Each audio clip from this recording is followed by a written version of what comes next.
with our young born, nature gives us mostly a 50-50 gender ratio. Now, gender ratios is extremely important. Conditions of the veld and animal type dictate how many of males and how many females you keep. Also, some animals mature at a much slower rate than others. So that also gives you a factor.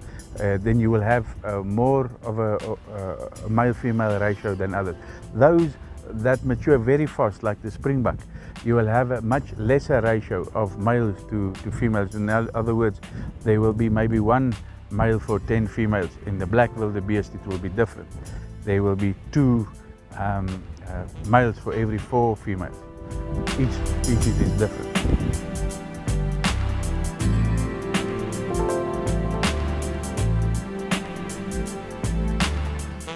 Now, commercial breeding and farming having a balance, each one has a different need. With the black wildebeest, for instance, if you have too many males, when the females come in season, there's so much competition, and those males are chasing after each other and competing with each other so much that many of the females do not get covered. So your reproduction suffers under that. So you have to keep the right balance. These boys, they can really get active, and they really get at each other when it's the cover season. With the zebra, we have almost the same situation. You know, those stallions are so aggressive. They bite and kick each other.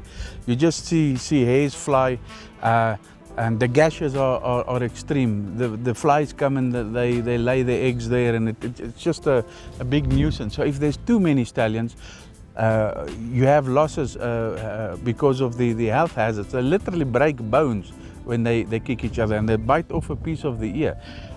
Their aggression is extreme, and also then you lose covering. You know, these zebras, they look like donkeys in pajamas, but when it comes to cover season, those stallions, they can compete in the WWF.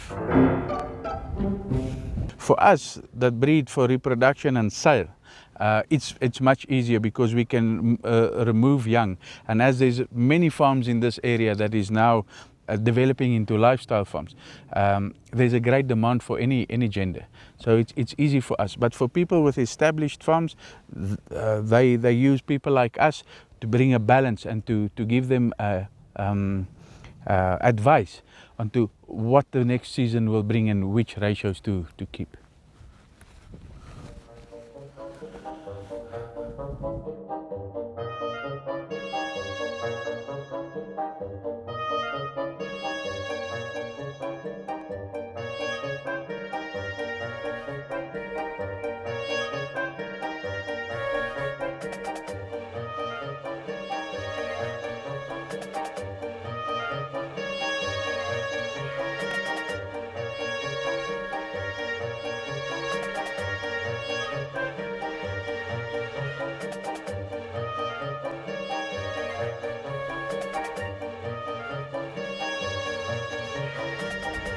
The others call me the stalker.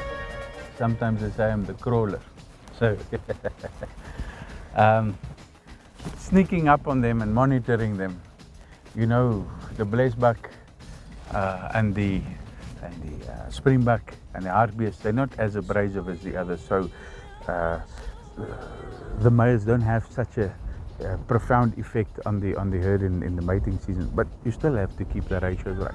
Now, ratios is also affected by good years, where we have lots of rain, and years where we have a drought. When we have drought, we would sell more mature animals because they consume more grazing than the young.